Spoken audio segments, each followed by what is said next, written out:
We're there. We're there. We're there, man. Hello, everyone. Merry Christmas.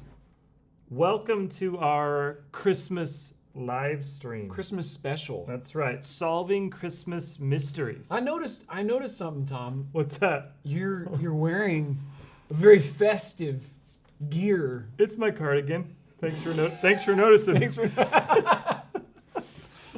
That's right. It's can you read it? Nobody has to read that. You said that elf was like a tradition in your family. It's a Christmas tradition So, for the and VB then house. It's Other side. cotton-headed ninny muggins. Cotton-headed nitty muggins. Oh, That's man. right. Don't you think that plaid looks really good with this? I'm no style guy, but I think you made a good choice. Thank you. And Sam, what is that you have on your shirt there? I know we're past Hanukkah, but that's how I roll. That's wow. Oh, sorry. This is how I roll. Don't you mean spin? You don't roll a dreidel, do you? Details. Or sorry, I don't mean to put some spin on that. You know? Oh, that was bad. Well, hello, Ariella. Shalom from BC, Canada to all. That's Shalom right. from KC, US. And Darla and Barbara. Great to meet you, Barbara. Shout out to, who is that? Is that Angela Mason? Whoa! Yeah, that's right. Happy birthday. Cumpleaños feliz, am I right? That's Wait. Feliz Navidad. Feliz. Wait, no, I said it right. Okay. Happy birthday and Merry Christmas. Mm-hmm. The both. We be in. Hey, Barbara Scott, it was good to meet you. Speaking of Barbara, drinking out of my new Museum in the Bible mug. That's right. That's not from Barbara, though. This one's actually from Barbara. That one's from Barbara. This one is from a gal we met named Amy. That's right. And she was very kind to give us a beautiful couple mugs and some locally roasted coffee that we are enjoying. Thank you, Amy. Thank you, Amy. All right. Well, guys, we are excited about our ADN. Christmas special. And here we go. When was Yeshua actually born? That's what we're going to talk about. We're going to talk about the mystery of the virgin birth. Mm-hmm. That's right. Yeah. Mysterious. Are we going to solve some... Are these unsolved mysteries? Unsolved mysteries. They're not. They're Christmas mysteries, or as we've been calling them in our house, Christmas mysteries. Christmas mysteries. You've been saying that in your house? Cassie said it, and so That's a strange. now I'm saying You have it. a unique house. We do have a unique house. So we're going to also talk about... People like to say Christmas has some pagan things, so we'll get into that a little bit. We won't be able to fully discuss everybody's issues, but we would also love to take your questions throughout our live stream, so please put them in the comments. And also, big news for those of you who don't know, and that is we have an exclusive live stream. Yep. Following this live stream at 8:30 p.m. Back just to back. for... That's right, back to back, baby. The first time ever exclusive live stream for the Grafted family for our email subscribers. So if you are not on our email list, there's a link in the description and you can sign up and get a link to our exclusive live stream. We're going to talk about our trip to DC, the chosen trip, I'm calling it. Just to the Museum of the Bible, and we have some exclusive video content from our trip that you're gonna, I think, enjoy. Yeah, and if you're not signed up right now, not to worry. If you sign up, you'll get a replay. Is that right? That's right. Right? You'll get a replay of this live stream that's coming up next at 8:30. Yeah, so even if you're not watching this live right now, you'll be able to click on that same link to get the exclusive live stream. So, exclusive. Here we go, Sam. Tell me, Tom. Well, the birth of Yeshua. Kind of a big deal. Huge. It's a big deal. I mean, tiny and huge. Well, yeah, it's a big deal, and I just want to plug Tikkun Global. Okay, Revive Israel Tikkun Global. If you don't know this ministry, it's actually the organization that we're a part of. It's our our covering ministry. Their website is ritg.org. And one of the heads of our organization in Jerusalem, actually, Usher and Trader, he says that Christmas, I don't know if you know this or not, is the greatest Jewish holiday. I love that. The Messianic Jewish leader, that's what he says. Because we're talking about the celebration of the Jewish king. The birth of Messiah. The birth of the Jewish Messiah and the Savior of the world. Kind of a huge deal. Yeah, right? yeah, massive deal. So I just want to credit him. That's good. Because one of the mysteries we're going to talk about with the virgin birth, I got from studying under him. So I think you guys, you want to stick around for that. It's exciting. But first, what we want to do is I want to jump in with this satire. Are you familiar with satire? Satire. It's kind of like a tie that you wear on Saturday. No, it's not. If you don't know what the Babylon Bee is, you have to check them out. We are huge fans of the Babylon Bee. Actually, since early on when they started. Yeah, for sure. And they've gotten huge, and we love them, though. Huge. So shout out to the Babylon Bee. But this is like one of my favorite Babylon Bees, and it's a Christmas one. And I have to share this because I think it's so funny. So it's satire. Okay. So It's coming up. But here's the title of the article. A wise man who brought myrrh thought they all agreed on a spending limit. I just have to read part of this because it's so fun. It's too much. He says, afterward, the wise man who brought myrrh confronted the other two wise men, since it had been his understanding there was an agreed upon spending limit for the newborn king of the Jews. We all said before this, since we're buying gifts for God among men, that there would be a temptation to go overboard. Said Caspar, the wise man who brought myrrh. I love how they write this. It's like, my God. it's like in modern vernacular. They're reporting live. He said, that's why I distinctly remember us setting a denarii limit on the gifts. What happened? Well, I thought she'd like gold, replied Balthazar, the wise man who brought gold. This is too much. Of course she'd like gold, shouted Caspar. That's not the point. We weren't supposed to try to show each other up here. But instead she's like, wow, gold. Right before she opens my gift, where she's all, oh, what's this? It's like thinking about the mother of Yeshua saying, like, before she's all, Oh my goodness. and then Balthazar says, she seemed to like the myrrh once you explained it to her. Classic, right? It's what the is thought it? that counts. Yes. Oh my goodness. Yes, she was very polite about it, Caspar responded. But do you know what you don't have to explain to people? Gold. Wow. Hey, I got showed up too, said the wise man Melchior, who gave frankincense. Caspar pointed an accusing finger at him. You were also over your budget. Hey, you get to give gifts for the birth of the Messiah only once, said Balthazar. It's time to splurge a little. Or, at the birth of the man who will judge all our sins, maybe it's time to keep your word. Caspar responded. Wow. Just saying. That is so funny. They all did agree that the baby was very cute. Thank you, Babylon Bee. That's where it ended. That's where it ended. Oh my word. Every year, I just think it's appropriate to start Christmas with a little Christmas satire. Well done, the Bee. Wow. Well done, guys. That was that last year that they put that one out? A couple years ago. my word. Every That's year, I repeat it. That's so it's good. my favorite. Wow. So. Wow. All right. So we're going to start with another interesting little photograph here. So, Sam. Okay. Here we go. Uh-huh.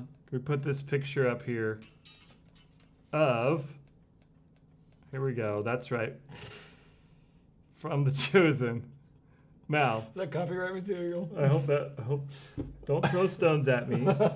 Sam, what part of this picture is not recorded in the Bible?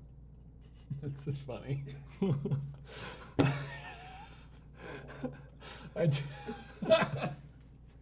Oh my gosh. I mean, the obvious choice is the mask. That's right. You don't think she wore a mask? No. No. So I'm being provocative here because I just want to point out that we actually don't know if she rode a donkey or not. Right? It's not recorded, and then Miriam rode in the Gospels, a donkey. it's not there, right? It's not there. Yeah. So, we talk a lot about the Chosen, and so they get a lot of flack. Right. But look, once you put something on film, all of a sudden you have to begin taking creative license, right? Right. So, I'm just trying to say, let's hold our horses a little bit. Or your donkeys. Or your donkeys.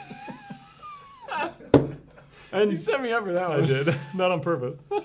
But jumping to conclusions on how we think the Christmas story really was. Right. Because we have a lot of traditions and people get really passionate, I should say, and zealous about their particular Christmas understanding. So we're going to try to, not intentionally, but poke a little bit about some of those tonight. It'll be fun.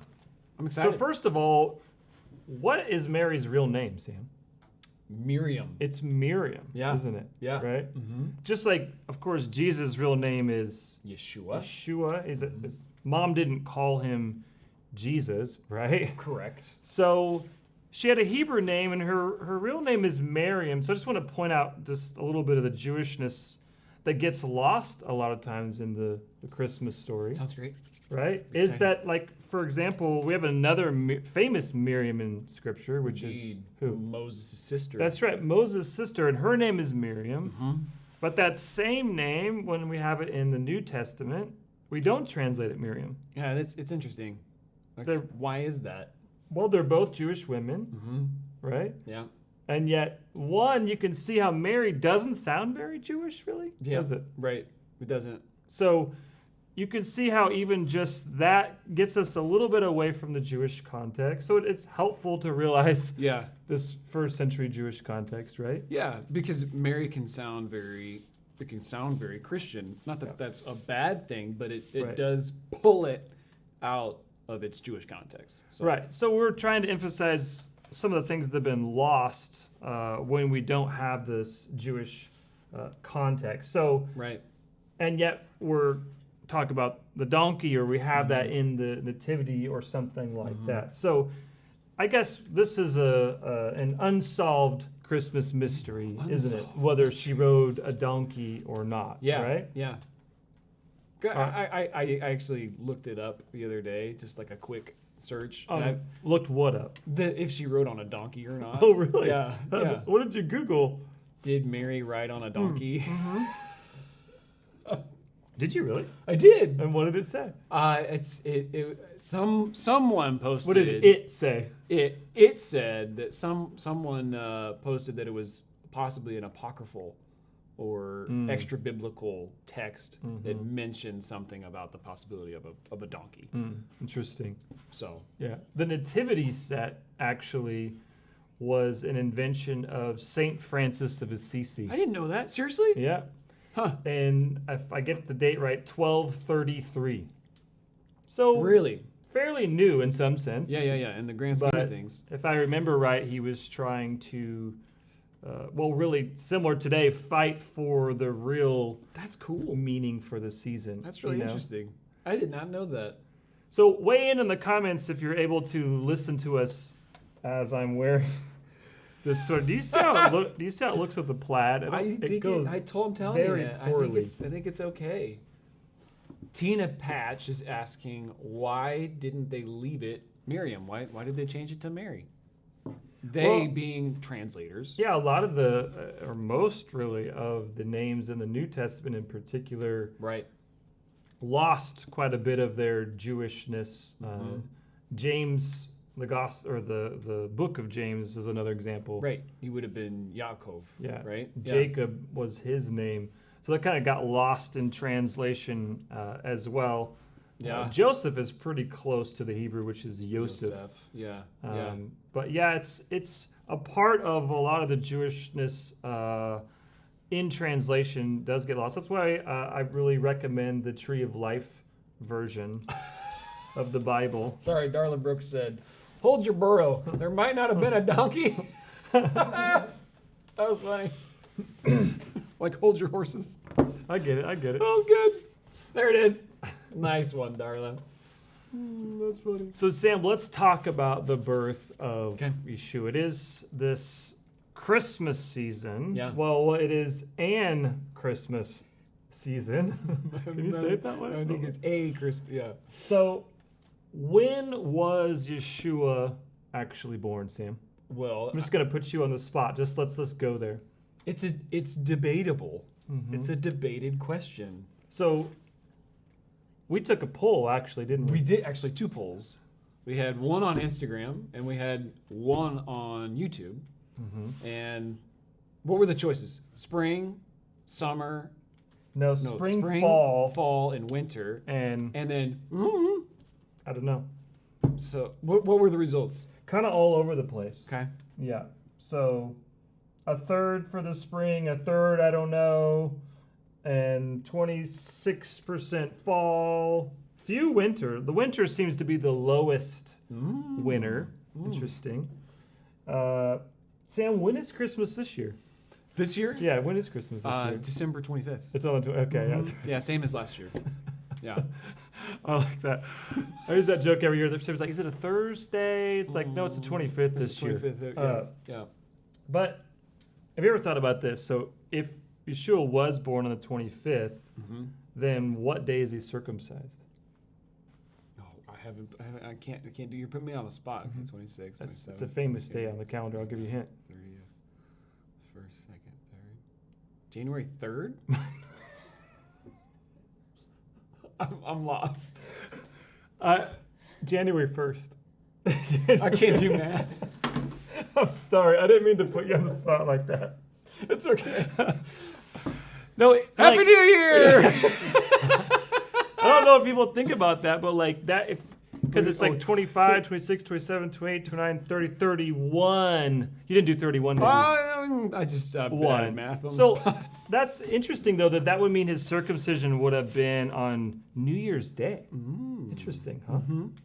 I don't know if you really think about that. I don't. Oh, obviously, I don't. Clearly. So I just want to say, let's call this the winter tradition. So we all know there's this winter tradition that goes back a long way. And this is the Protestant tradition that he's born on the 25th, right? This is the Catholic tradition. So I like to point out that the Protestants oftentimes are heavily influenced by the Catholics. For sure. They just don't realize it. Right. And all our Catholic subscribers will say, told you. Right, yeah. And then, but also the Orthodox Christianity, they celebrate Christmas on January 6th. Okay. Okay, is that, wait, did I get that right? No, January 7th, excuse me. Okay. And the Armenians celebrate Christmas on January 6th. Wow. So we have several different winter traditions on when he was born, right? Yeah. Now, the problem historically is, again, if you can take me seriously as I'm wearing an elf cardigan. You know, I forgot. Yeah, I forgot you were even wearing it, Tom. It's not like screaming at me or anything. All right, I can't do it. I don't think I can do it. Hey, I'll just say a couple hellos. Yeah. Hey, let's see. We got Danette Roberts. We got Seth Sines. I know him. Oh, dear. Look. Is that a reindeer, Seth? Megan Cochran. There he is. There he is. Elizabeth Ott, Todd Westfall. I know that guy. That's right. Shalom Roe Todd. Need more coffee, Nora. Agreed. Who else we got? We got Barbara DeJesus, Medina Jones, Doris Petit. Hello, everybody. Thank you so much for watching. All right, let's keep rolling. So the problem is that we actually don't have any evidence of the celebration of Christmas for the first couple hundred years after Yeshua. Okay. Okay? So we actually don't have a lot of extra biblical texts in general. I mean, there are extra biblical texts, but there aren't tons and tons, you know? Yeah. So we don't have a lot of information. But then comes along Sextus Julius Africanus, of course. It was on the tip of my tongue. Around 221, and he is the first one that calculates December 25th as this birthday. Okay. And he also calculates a conception day, which I want to get to eventually. That when we start looking at the celebration of Christmas, we're actually celebrating this miracle of not only the birth, but his conception. Miraculous conception. Right. Yeah. So we'll get to that also. Okay. So what this means, though, is that, oftentimes people will say, oh, Christmas is pagan. Sure. Have you ever heard that? Uh-huh. Right. Right, quite a bit. Yeah. So it's pagan because of two different things. Usually, there's a lot of different things on the internet. Yeah. Sol Invictus. You may have heard that one. And Saturnalia. Okay. Anybody just raise your hand. Okay. Audience out there. Yeah. Okay. Thank you. we got two off camera. So the Sol Invictus one, the problem is that the Roman Emperor Aurelian establishes the feast of Sol Invictus in 274.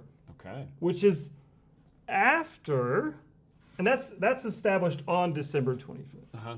But that's established after It's already been established as Julius Africanus's date. Right. Okay? So that makes it difficult to Just the say. name slipped my mind, so yeah. Right. Makes it a little difficult to say, oh, well, it's this pagan day. you know? Right. And then Saturnalia, which is another one, it starts before, early Roman history, if you will, so contemporary to the time of Yeshua. Okay. But the problem with that one is it's actually celebrated in mid-December up to just before December 25th. So that one doesn't completely work totally lined up. Okay. either.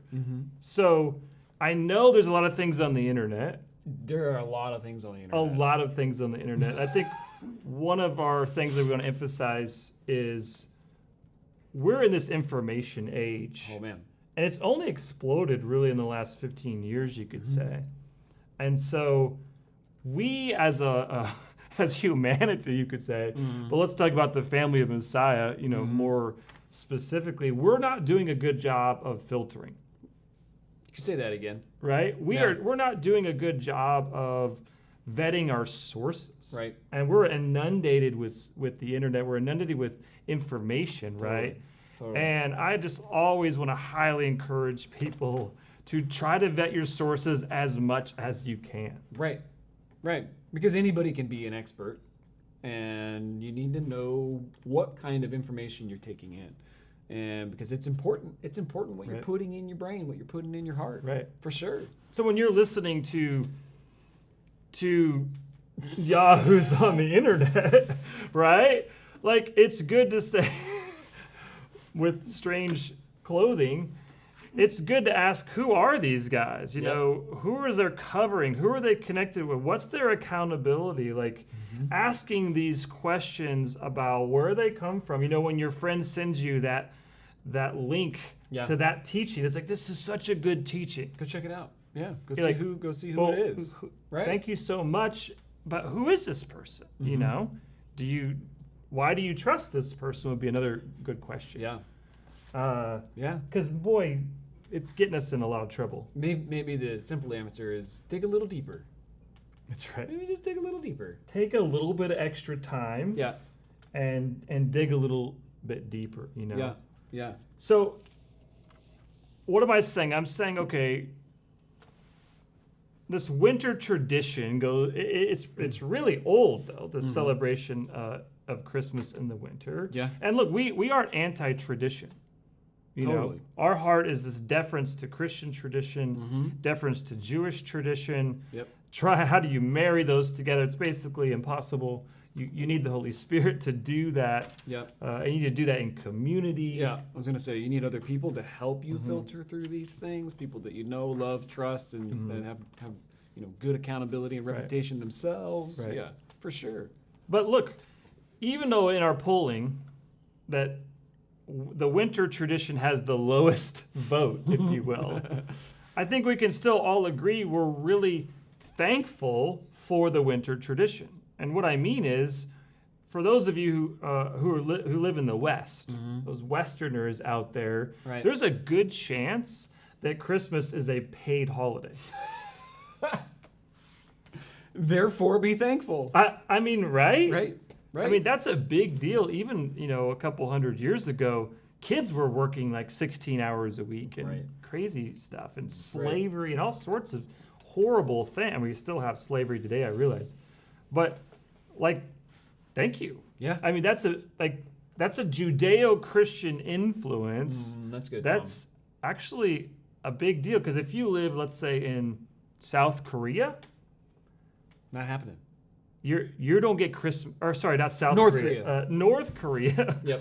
You don't get Christmas off. Right. If you live in Saudi Arabia, that's we need to be thankful for the fact, and I get the commercialization and all that, but at the same time, we can be really thankful that Western civilization as a whole is setting apart this winter season to celebrate the birth of Yeshua, the Savior of the world. That's amazing. Yeah, even going back to the Asher and Trader quote that you brought up, it's like we're celebrating the birth of the Jewish Messiah. Maybe it's at the wrong time, maybe it's not, but we get to celebrate. At least we're celebrating. We get to commemorate it. Yeah, and we get to do it with family, because like you're saying, we have that. Most people have that time off, and we're able to gather together and do it together. Right. That's a big deal. It's a big deal. Yeah. So, not only that, it's also a fantastic time to put some lights on Gerald. Wow. If you hadn't noticed, Gerald has some lights. That's right. Thank you, Cassie, Sam's wife. and you can't really see the unicorn, but he's got some lights too. He's lit. So, fall holiday. That's one of our big... Did I get you on that one? It got me because it got Matt. So fall holiday, this is a popular one. All right. We're Messianic. So in the Messianic world, this is, I'd say, the most popular one, that he's born at Sukkot, or born in the fall. Right. Now, the reason for this, there's a lot of different reasons, but I'm not going to explain the whole argument, but if you look in Luke 1 and 1 Chronicles 24, you have the 8th priestly order of Avia, because you have Zechariah, who is a priest, and he goes into the temple, and there's arguments based on that, and then you can look at Elizabeth's pregnancy and versus Miriam being pregnant. And so there's this calculation there that comes back to, and I think it's a great argument, and I think there are also some questions about the argument, if you will. Okay. So, there are other fall arguments as well. There's some argue based on the astrology. Not horoscopes, but looking to the stars. For prediction, right? Which is what the Magi were doing, right? Exactly, or in you could say astronomy also, of a later fall date, and then I know that there's what's called the Christ Comet by Colin Nichol, which is actually a brilliant argument, and using NASA and all this stuff beyond most people's really understanding, but it's a brilliant argument. But it doesn't fall at Sukkot.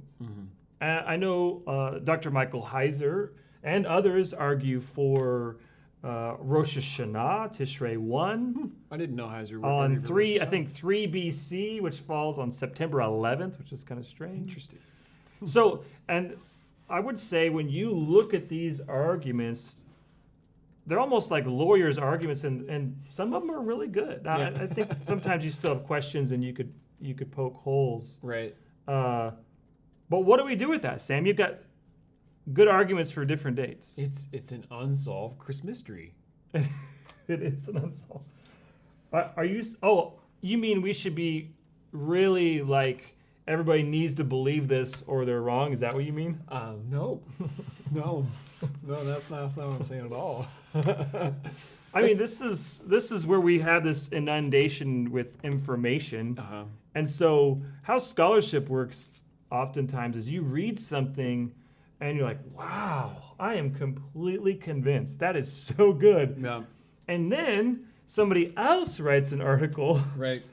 And it's really good. And it's refuting it and then arguing for something else. And you're like, that one's really good. A lot of good arguments out there. You know, so what I've learned in my journey in scholarship is that, wow, there are a lot of really smart people out there. For sure. That know more than I do, and certain things I don't know the answer to. Right. Even when you read a really good argument, there's a good chance there's another one out there. Yeah, but I think one thing you were pointing out there, being a little sarcastic though too, is that it's not the point to be divisive, right? Just because we have different ideas on different days, the point isn't to beat each other over the head with facts or possible facts. Right.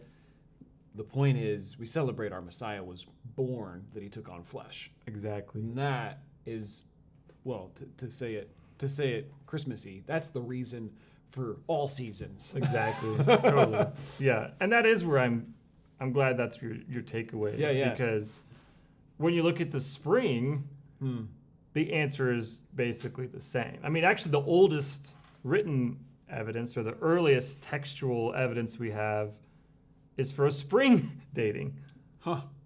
So it's all over the place. Yeah, and I've got it's Clement of Alexandria around 200 AD, and he mentions May 20th, March 21st. He's kind of like, he actually has said, hey, people have argued this, and he kind of lists them. Yeah. March 20th, March 21st, April 15th, April 20th, and April 21st. He's listing, 5 different possible spring dates as early as 200. Wow. And that's pretty close. I mean, that's only 200 years post, right? So what are we, with the earliest evidence is the spring based on text. We have these really fancy astronomical calculations. Nice. And then we have the main tradition, which is the winter. Right. I mean, this is kind of hilarious almost. It is. And I'm sure there are summer arguments in there as well. So the takeaway for me is maybe he doesn't want us to know. I don't know. Maybe he's saying, hey, guys, I'm glad you're celebrating. I want you to celebrate, but maybe celebrate me every day. Bingo. You know, maybe I'm the point and the goal, right. And it's just all about celebrating Yeshua. We got a question. Oh, there it is. Darla Booker said it. Shouldn't we celebrate his birth year round? That's what I'm saying, Darla. Right. I don't know. Like, I'm not saying somebody's a bad person if they're arguing for a particular date. I don't have a problem with people having opinions and, hey, I feel like this is the strongest argument or something. Sure. But I do think it's peculiar that there are, I would say, several strong arguments, and the evidence seems to be kind of broad, if you will. Yeah. So the peculiarity points to the fact that it's all, you know what it reminds me of? It reminds me of the table of the Lord, right? So when Jesus implements this and when Paul reiterates it, he says, as often as you do this, remember and declare, basically, right? And so you're remembering the Lord's death and resurrection until he comes. And so within that, it's almost like remember his incarnation too, you know? And so it doesn't matter when you take the table of the Lord. Yeah, you can do it during Passover, and that's really important because it's connected with the Lamb of God, but you can do it anytime. He can't die if he didn't become flesh. Yeah, Exactly. He can't, say it again. He can't die if he didn't become flesh. Can't die and rise again if he didn't become flesh. Yeah. So we want to celebrate that he came. Yeah, for sure. Right. That's so good. That's I guess my point. Yeah, it's good. So Sam, Yeah. you know, when do you celebrate Yeshua's birth? But I'm gonna put you on the spot in front of the camera. When? Yeah, when do you celebrate? I mean, that's a great question. So, like, we celebrate Christmas for sure. But which But, Christmas? well, the December 25th Christmas. Oh, okay. See, I'm not going to assume that, but you celebrate the December Yeah. 25th Christmas. Yeah, but Okay. I mean, I'm challenged in this to be like, let's remember his incarnation all the time. Right. All the time. But I think it's good to have a particular time Yeah, where yeah. you do make an extra big deal about it. You know, For I'm not sure. saying, I'm not just watering it all down. It's like, No, I no. celebrate his birth every day. You know, I do think it's good to, Commemorate. Like, yeah, and have a special Yeah. time of the year. You know, I argue that really, you know, with Advent, you know, the Christian tradition, or one of the Christian traditions is having Advent. Mhm. That's really like, you know, that friend who, they don't have a birthday, they have a birth month.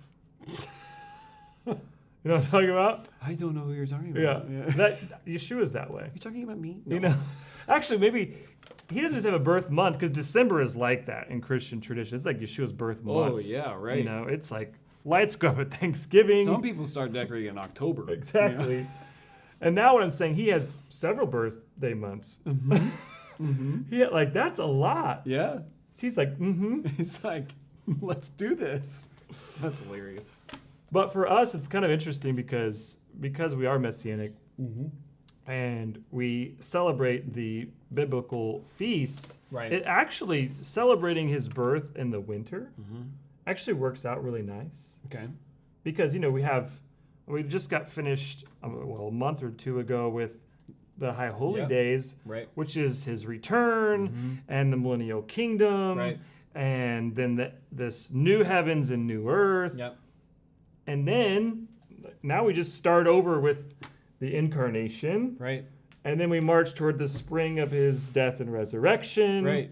and this summer big gap between his first and second coming, and Right. so it actually fits. Yeah. I mean, it's a nice rhythm. It is a nice rhythm. It fits okay. Yeah. So I like that. we enjoy that. celebrating it this time of year. Plus, because we are Westerners, it fits with the culture.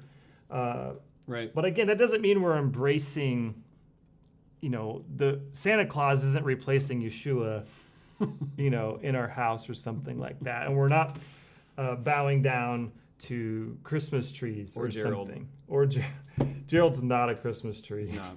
He's not a fake Christmas tree. He's a fake. It's a fake palm.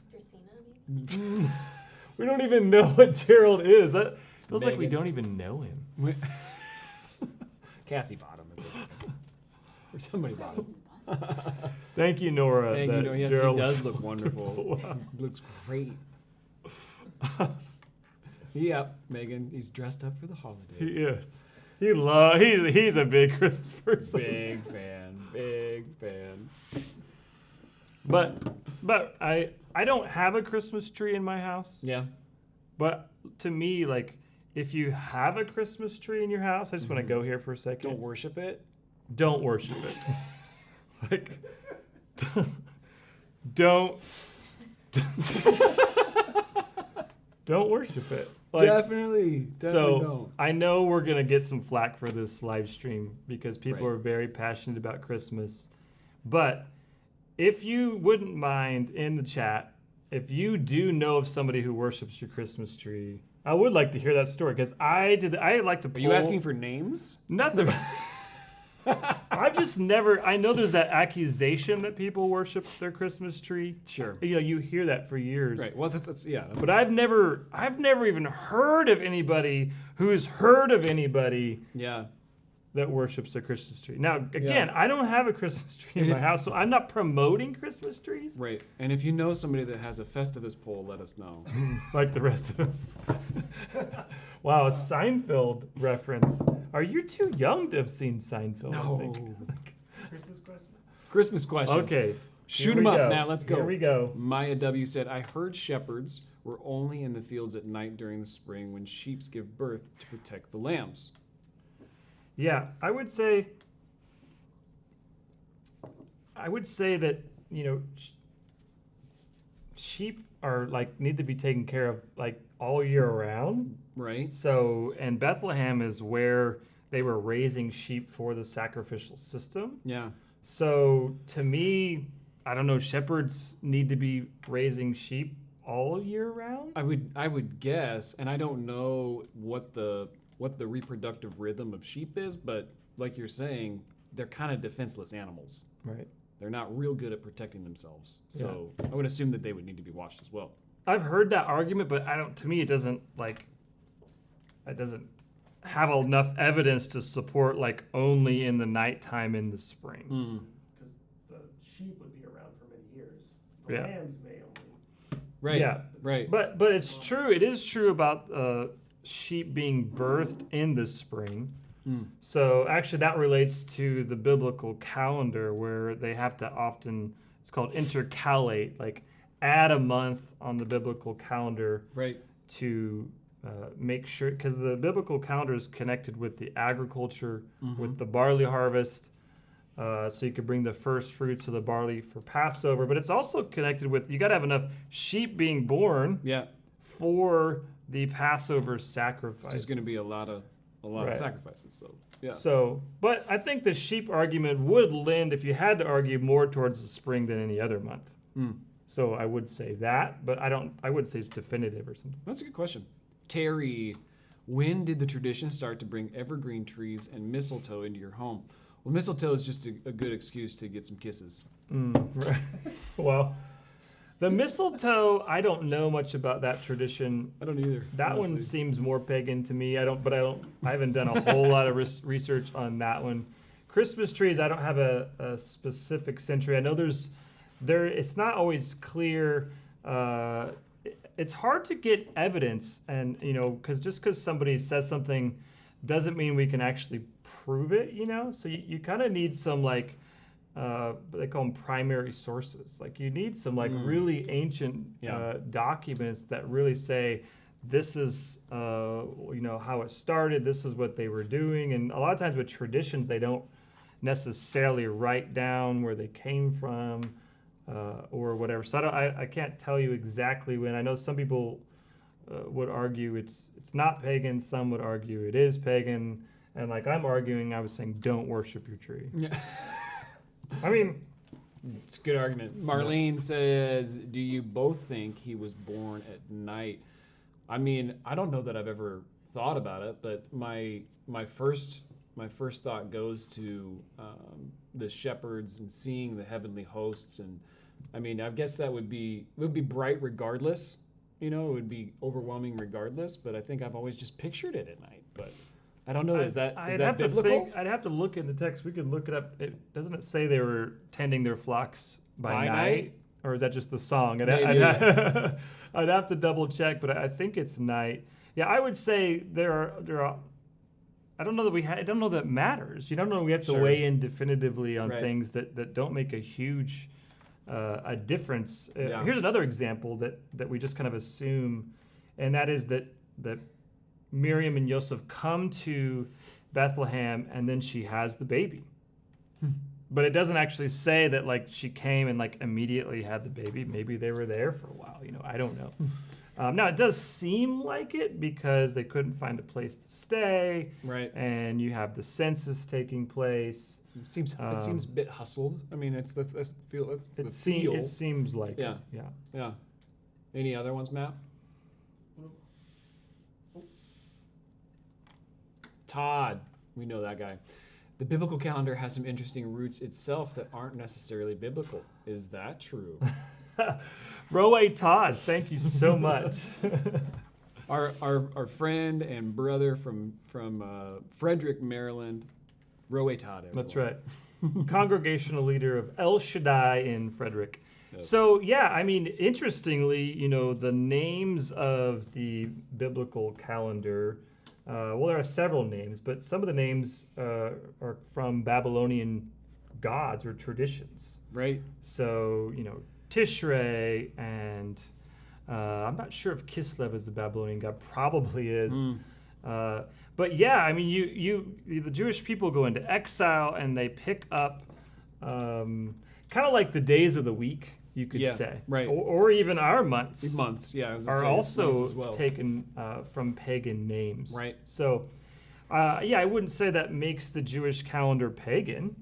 But it does, it's kind of like if I said, hey, let's meet next Tuesday, I could say, How dare you? let's meet, the third day of the week.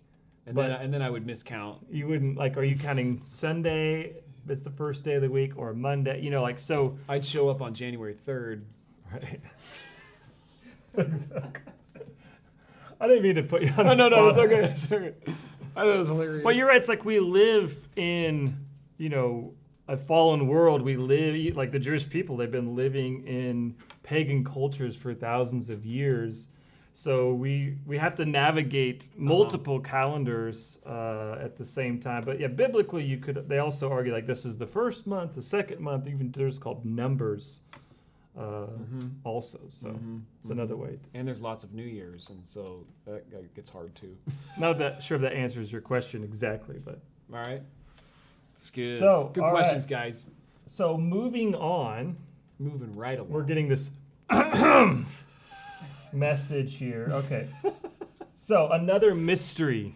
Sam, here we go. A mystery of Mystery numero dos.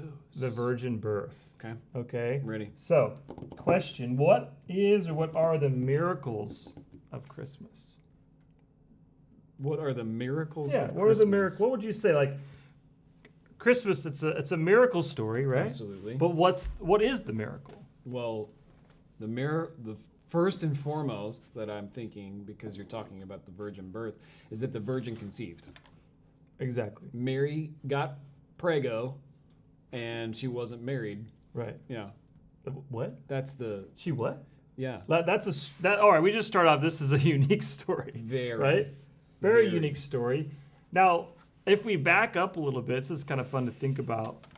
We have a lot of miracle births, don't we, Sam? Yeah. You remember some other biblical miracle births? You got Samuel. Samuel, You got Samson. Samson, You got I'm out. Isaac, Isaac. yeah, Yeah. Jacob. For Actually, she was barren as well. Yeah. So, I mean, Isaac's the really famous one, right? Right, Because Abraham and Sarah, Couldn't conceive. Yeah, they were super old. super old. But then you have one in the birth narrative as well with John.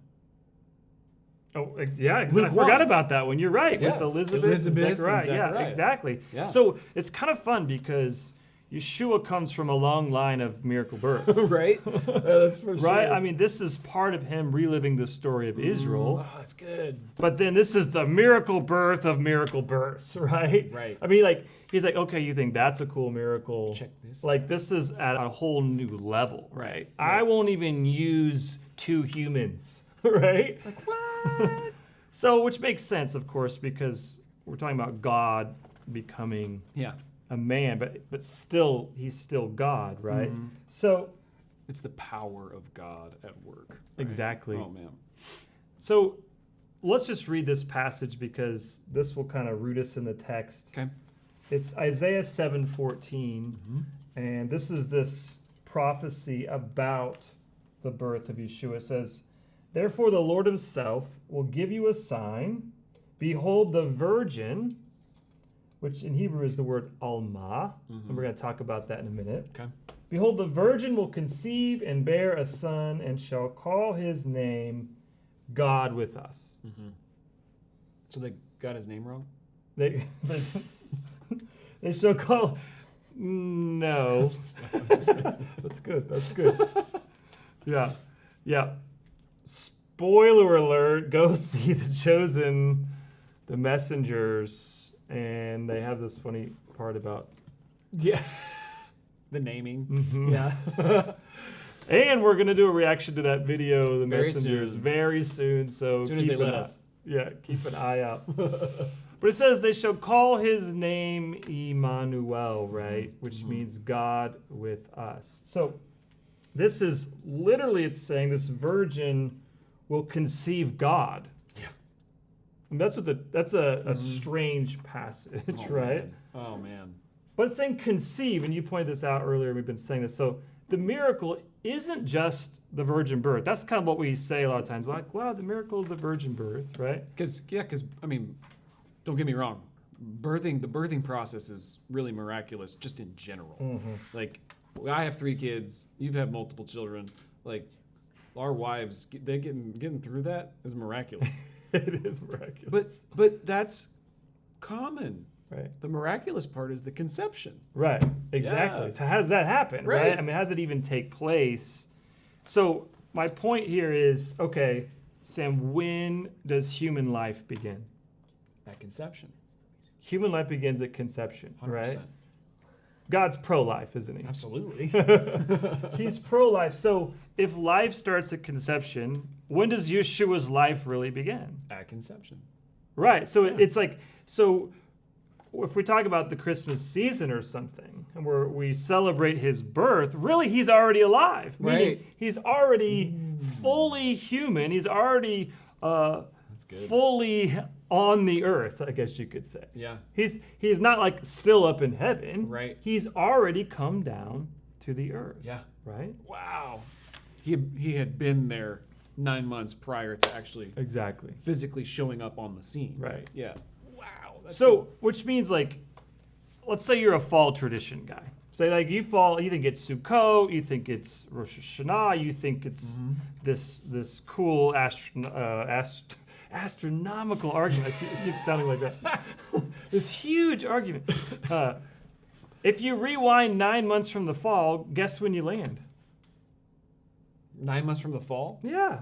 that'd be the spring. Or no. December. No, December. Yes, exactly. And yeah, you got to go the other way. So you actually land in December, Right. which means, let's say he's born in Right. the fall. Well, If he's born in September. winter could be a celebration of his Conception. which is when he really becomes a human in that sense. Nice. When life actually begins. I see what you did there. Isn't that kind of fun? So this is building my argument for let's just always celebrate Yeshua and him coming to the earth, right? Yes. So celebrating conception and birth, for sure. That's really fun. Right? Yeah. Why not? I mean, not? it's more excuse to party, right? We're all about parties, man. We are. It's very biblical. So, now, Alma. Yep. This is this Hebrew word. I think it'd be fun to kind of Dissect end a with little bit. this, okay? So, Alma is the Hebrew word for Hebrew. It's not the Hebrew word for Hebrew. The Hebrew word for virgin. It could also be translated young maiden. Okay, and you may or may not have heard, but some people will say, okay, the prophecy in Isaiah there doesn't really mean virgin. Right. But I don't have time to go into all the details. But it honestly does not hold up to academic criticism. Oh, okay. Right on. So it really can and should be, I think, translated virgin. Okay. The Septuagint, here I'll give you one example. Uh, What's the Septuagint, Sam? it's the Greek translation of the Hebrew texts of the Old Testament. Exactly. Yep. So in the same passage in Isaiah 7, the Septuagint Greek actually is the word parthenos, which unequivocally means virgin. Oh, cool. So that's what Alma is translated as. I didn't know that. That's interesting. So we have, and that's the Jewish people translated the Septuagint. Right. So this is a Jewish translation a couple hundred years before Yeshua. Gotcha. So all right, check out this amazing mystery. This is I'm gonna tell you about a mystery, then solve it. So it will be a solved mystery. It's currently an unsolved mystery, Right. but then it will be a solved mystery. That's right. Let's go.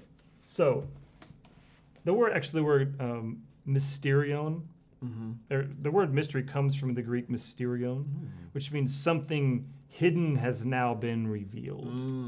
It also sounds like a superhero. Mysterio. Mysterion. Sorry. Keep going. Well- keep going. All right, so Alma is used 7 times in the Old Testament. Yeah. Okay. All 7 contexts speak of a young, unmarried woman of good reputation. Huh. Okay, or a virgin. Yeah.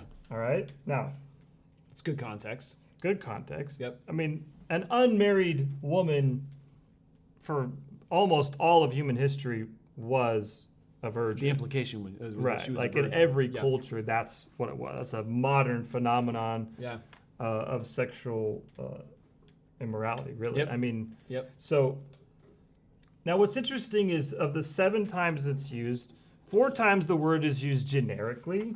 We see it in Psalms and Proverbs and Song of Songs. Okay. Just talking about somebody who is. And then we have 3 times it is specific. And this is, I stole this from Usher and Trader. This is amazing. So in Isaiah 7:14, we just read this, says the Alma will conceive God with us, will conceive Emmanuel. So that's one of these specific times. It's talking about this, it's a prophecy about a particular person. Yeah. Then Genesis 24:43, which is the story, if you remember, when Abraham's servant is trying to find a wife for Isaac. Okay. Yeah. Okay, and he's actually praying, and he says, "So let it be that the unmarried girl, or the Alma, who is going out to draw water, to whom I'll say, 'Please give me a little water to drink from your jug,' and she'll say to me, 'You drink, and I'll also draw water for your camels.' Let her be the woman whom the Lord appoints for my master's son." All right? So the context here is that we know that Alma, and it's translated that way in this version as well, is an unmarried woman, or a virgin. the implication is she's a virgin. Yeah. Okay? And if you read the greater context, it also affirms through another Hebrew word, Betula, that she was in fact a virgin. Okay. So, the third and final one, interesting here now, is Exodus 2, verse 8. Exodus 2. So this is the story of Pharaoh's daughter, Okay. and she rescues Moses, right? Draws him out of the water. Yeah. And then what happens, she speaks to Moses' sister, who's like watching in the reeds, right? And says, she speaks to his sister, says, "Go." And so the Alma went and called the child's mother. Okay? So Sam, question, what is the name of Moses' sister? Miriam. Miriam. Oh, that's cool. So check this out. You put these 3 more specific passages. Again, there's only 7 total, but 3 that use the Alma in more specific terms. And this is a bit mystical, I realize, but Sure. we're trying to solve some mysteries. Mysterion. It says that an unmarried virgin named Miriam will conceive God with us. Yeah. Yeah. That's cool. How cool is that? That's super cool. That's amazing. That's fun. Man. That is like only the Lord. Now look, I get it. Hindsight's 2020. Sure. Right. I'm not saying that like somebody should have been able to figure all this out. like along the way, right? Right. But it is amazing that this is the kind of the beauty when you look and you study the Old Testament. You study the Jewish roots of the faith, and you begin to see so much context, so much of the story of Israel and the Jewish people. It's painting this picture of what's going to happen, not only in the Gospels, but even in the world to come, the age to come, and the future. Super you know, cool. Yeah. Yeah. so fun. I love it. I love it. It's good. Hey, I want to remind everybody. Yes. Before we jump off, because we're coming to the conclusion of this live stream. Heading towards the conclusion. It's one of our favorite lines. But we're getting ready. We're going to jump off here, but then we're going to jump on an exclusive live stream at 8:30 p.m. Central Standard Time. That's right. And usually we're inclusive, so forgive us for being so exclusive. But yeah, so we're going to jump on and we're going to be talking about our experience at the Museum of the Bible, as Tom calls it, the Chosen Weekend. And so go to our website, grafted.family, link in the description below. Sign up for our email list. If you're not signed up, you'll be able to see that live stream that we're getting ready to do at a later date. And it's totally free. Signing up doesn't cost you a thing. So get on there, sign up, and I've heard there's some funny stuff. I think there's definitely going to be some funny stuff. Oh, it's Wow. going to be a DC talk. That did not just happen. Hey, shout out to Toby Mac. I'm a huge Toby Mac fan. Yeah, go ahead. I really am. Yeah. Like, Dude, the dude's real. I'm sure you're not watching right now, Toby Mac, but but we never thought The Chosen would watch our channel either. Toby, if you're there, know. can you just say, hey, I'm Like, watching. He's so legit. He really is. And you know my story Yeah. with like losing 2 sons, and like actually we prayed for him because he lost his son this last year, and then he wrote a song about Oh my it, goodness. and like I cried like a baby at that song, as you could imagine. But it's so good. Yeah. Like he just loves the Lord, and Yeah. he's been through stuff. So anyway, plug. No advertising dollars, but that was a plug for That Tim. yeah, that was not rehearsed. That was good. Yeah, so get ready for our DC talk. No copyright. But sign up on the email list to get on that DC That's right. chat. That's So good. let's wrap up Yeah. our talk about these mysteries and just the Christmas story, because I want our takeaway and our discussion today just to be like this humility of, hey, look, we don't always know everything about like when he's born, and there's so much more. There's more depth in the scripture we learned that we Right. don't even know about. Like Right. it's like there's constant learning. Let's be just constantly learning and growing and being willing to Yeah. just approach this season with just a heart of celebration. Yeah. And if you don't want to celebrate the way everybody else is, that's fine. Right. Like, right. if it's too much, I mean, I get it. It's over commercialized. There's pressure to give gifts. And look, if your family doesn't give gifts, like, Yeah. that's okay. You don't want to be outdone Yeah. by Balthazar, Right. So Gold. Like, Gold. You know what you don't have to explain? Gold. I love that line. But like in our small group last night, we went through and we started reading Luke 1. And side note, Luke 1 is 80 verses. It's longer. But Make sure you have enough time. but it was so fun to go through and just kind of Right. walk through it really slowly and mine the gold in there, and like Yeah. wow, like the way that Zechariah and Elizabeth respond Yeah. to the angel, and Gabriel's there, and Mary's getting, like all this stuff. It's an incredible incredible story. Yeah. And even when we were praying earlier today, it was like this is a story that is worth being told over and over Right. and over Exactly. again, and it doesn't get old. And we do need to recapture some Yeah. of this mystery and some of this beauty, Right. Yeah, and with humility, and, like you're saying. and let's, like you were also praying earlier, like, let's proclaim the good news. Yeah. Because this is whether we realize it or not, this is an anointed time of the year Right. to talk about Yeshua. Right. Because coworkers, you're having Christmas parties. Right. I mean, you could have a totally pagan company, And and there's a good chance you're having a Christmas party, and right? they're probably not bowing down to trees. Right.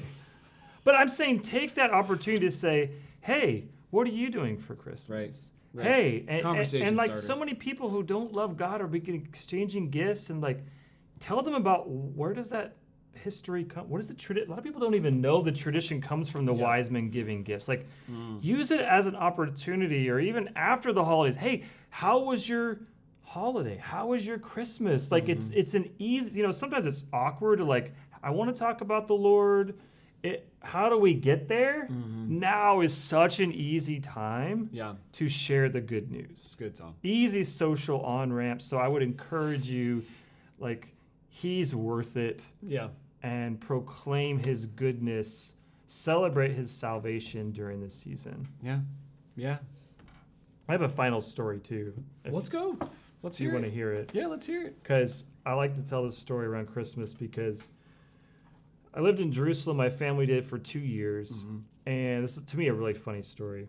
So we had a Orthodox Jewish neighbor, and we were friends with them. And they had invited us into their sukkah during Sukkot, Feast of Tabernacles, and had lunch. And it was also on Shabbat. And it was really nice. They were wonderful people. And they knew that we loved Yeshua. They knew who we were. They knew we were Gentiles. Yeah. In fact, they gave us their chametz during Passover. Kind of a funny story. Hey, you're a goy. Here, You'll eat this. take it. Yeah. So that's another story. That's really funny. We'll tell that one at Passover. Yeah. But what was interesting is that one day the wife knocked on our door, and it was just before Christmas, and she said, "Hey, can I come in and see your Christmas tree?" That's really fun. Like we never told her, "Hey, you're gonna really love our tree this year." Like we never said a good one. anything. Yeah. I don't know what we said, but so we're like, well, actually, we don't have a tree, but come on in. Yeah. And we had a nativity set. And so we still end up sharing with her about the incarnation and the birth of Yeshua. And so, I don't know, sometimes we have these fears about people who don't know the Lord, and you think, oh, well, I don't want to, tell them because they're going to be offended or something. And even with Jewish evangelism, telling the Jewish people about Yeshua, sometimes we're like, well, I don't know they're Jewish, so I don't want to go there. And it's like, sometimes they're really interested in Christian traditions, because there are a lot of Jewish traditions, and they want to know, like, well, why the tradition, like, why would you have a tree? So you could ask the question, well, why do we have a tree? And which is a good question. Questions are good. So I just think, I think it's a great story of breaking down some of the stereotypes that you might think, but then using this season again to tell the world the true reason for the season. Good excuse. Yeah. A couple quick thank yous. We had a couple people give in, and we just want to say thank you so much. Kathy, thank you so much for your gift. It was a super chat. Super chat. Thank you for your encouragement. Bless you. Yeah, any questions we want to wrap up with?